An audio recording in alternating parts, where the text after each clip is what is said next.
All right, just a quick reaction to the AJ Miller London press conference. Miller was subdued. He wasn't as mouthy and cocky and brash as he was in the New York press conference. I think there's a combination of factors there.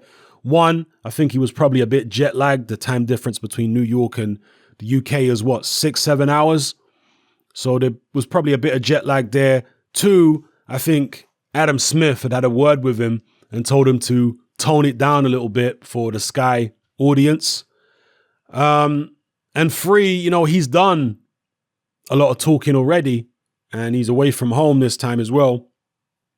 So he probably didn't really feel the need to talk so much. Another thing as well is that in his hometown, he would have wanted to put on a tough face in front of his home town supporters. Whereas away from home, he might not care as much.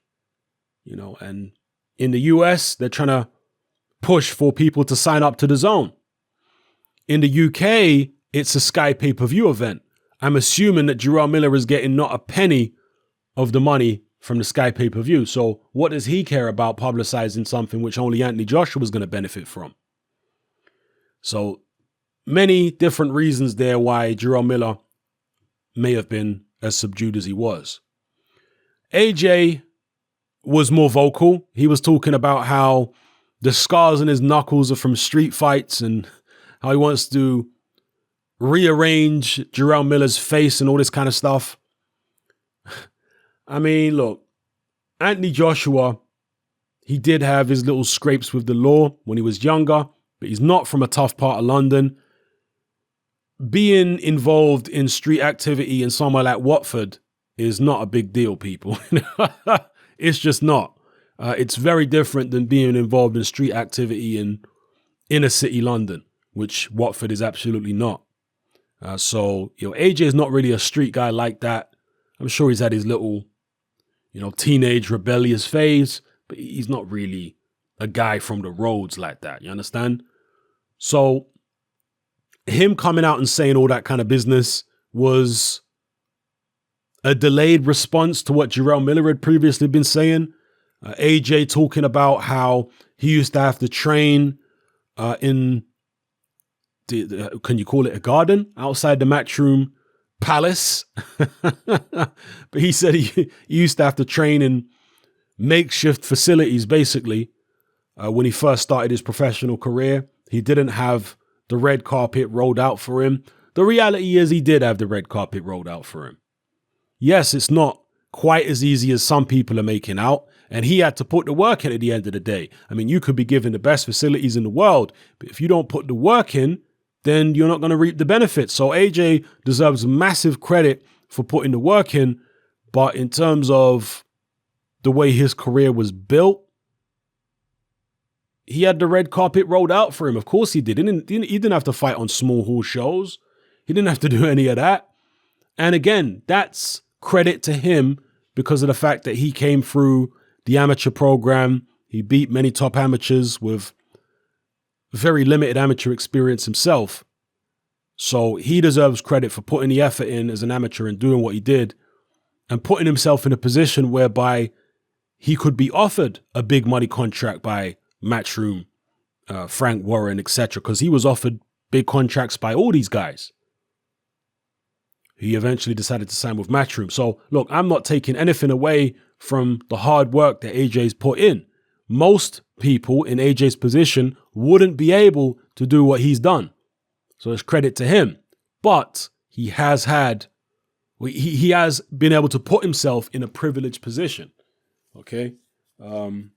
Signing with Matchroom, being on Sky the way that he was, allowed him to build his career in a way that other fighters were unable to because they didn't have as much success as an amateur, couldn't attract the same kind of lucrative professional contracts when they turned over. And some guys just made the wrong choice. Tyson Fury could have signed with Barry Hearn when he turned professional. He chose not to. He chose to sign with Mick Hennessy. So, that is what that is. But yeah, the press conference was cool, I guess. I'm kind of interested to see the AJ Miller face-to-face, the face-off, whatever they call it on Sky. Gloves are off. I believe they also did one for DAZN while they were in New York, and that resulted in some kind of altercation where Jarrell Miller stormed out. This is what I'm hearing. So I'd like to see the DAZN one. I'd like to see the Sky one. Those might be entertaining. I'll also be interested to see if Jarrell Miller brings up the PED issue again. Jarrell Miller, of course, was popped for PEDs. He used Jacked, or otherwise known as Jack 3D, which still is an over-the-counter supplement, but it used to contain some kind of substance which was, allegedly performance enhancing, and therefore it was eventually banned by WADA, VADA, and all the different testing and sanctioning bodies, etc. So yeah, he was popped himself. So it's kind of the pot calling the kettle black. It's throwing stones in a glass house when you're accusing someone else of using when you yourself have been popped. But as I say, in Jarrell Miller's case, it was an over-the-counter supplement which did used to be legal. Whereas the stuff he's accusing AJ of using, he says AJ used it with a TUE, which means it's legal, which means the local commission are granting him an exemption. They're allowing him to use testosterone, allegedly. Okay, so again, it's 6 to 1 and half a dozen of the other. But yeah, overall, the press conference was, I guess, okay. Nothing amazing, nothing really spectacular. This woman sitting right here, I believe she's called Sarah. She works for Greg Cohen Promotions, and she was actually involved in a bit of a spat with Jarrell Miller on Twitter a few weeks ago. Now, she didn't address Jarrell Miller directly in that spat, but to me, it seemed very clear that she was talking about him, because Jarrell Miller has been very vocal about his displeasure with his co-promoters Dimitri Salita and Greg Cohen. He's been very openly critical about the pair of them for several years now. And this lady right here, I believe is called Sarah, she came out in several tweets. I believe it was on January 29th. You can go check her Twitter page, as I have. January 29th, where she left these thinly veiled responses to Jarrell Miller about his dissatisfaction with Greg Cohen and Dimitri Salita. And she was basically defending the promoters.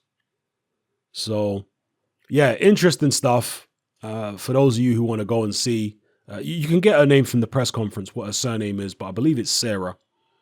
And you can go to her Twitter account if you want to see, because some people have accused Eddie Hearn of being the one who Jarrell Miller is directing his criticism at. It's not Eddie Hearn. Eddie Hearn is not Jarrell Miller's promoter. And Jarrell Miller has actually come out and categorically said that Eddie Hearn is a good guy to work with. On many occasions, even recently, the people who Jarrell Miller is referring to when it comes to promoters who want to take too much, he's talking about Dimitri Salita sat right here and his business partner, Greg Cohen. That's who he's talking about. He's not talking about Hearn. For those people desperate to find something else to hate Eddie Hearn about. He's talking about Salita and Cohen. And he is very anxious to get out of that promotional contract. And this lady here, in one of those thinly veiled responses to Miller on Twitter, said that if you want to leave, I can send you a release right away, right after you pay back all the money which has been invested into you. So yeah, make of that what you will.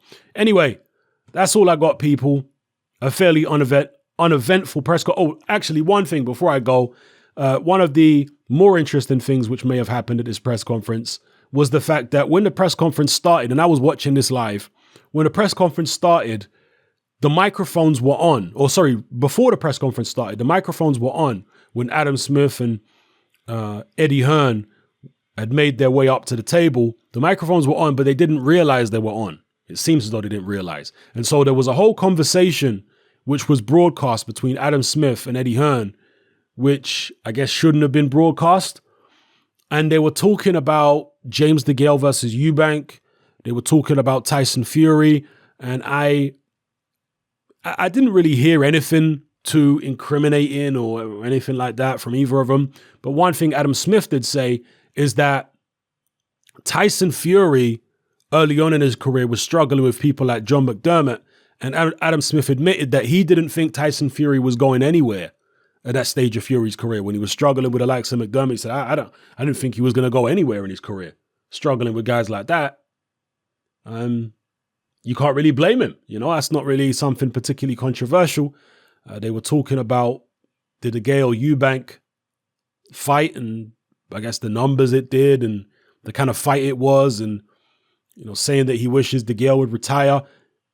They didn't really say anything that was so incriminating, but I guess they felt slightly embarrassed by it because they've apparently edited it out of the upload, okay? Because on YouTube, when you live stream something, after the live stream is over, you can actually go on any video, not just a live stream, and edit out certain parts of the video. You can do that.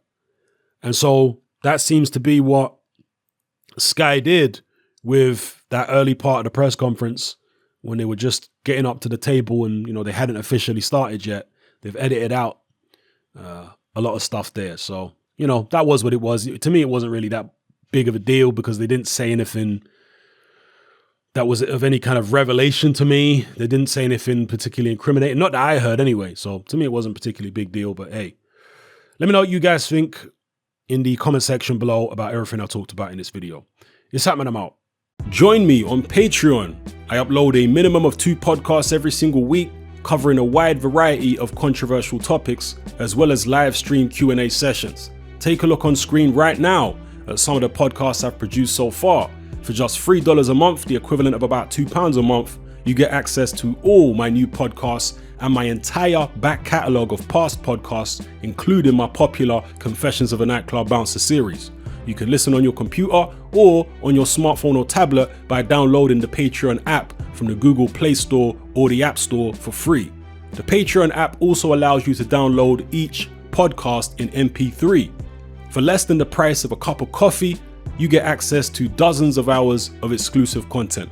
It's easy to sign up, there's no contract, and you can cancel at any time. So come and join our community of free and critical thinkers by signing up with me here on Patreon today.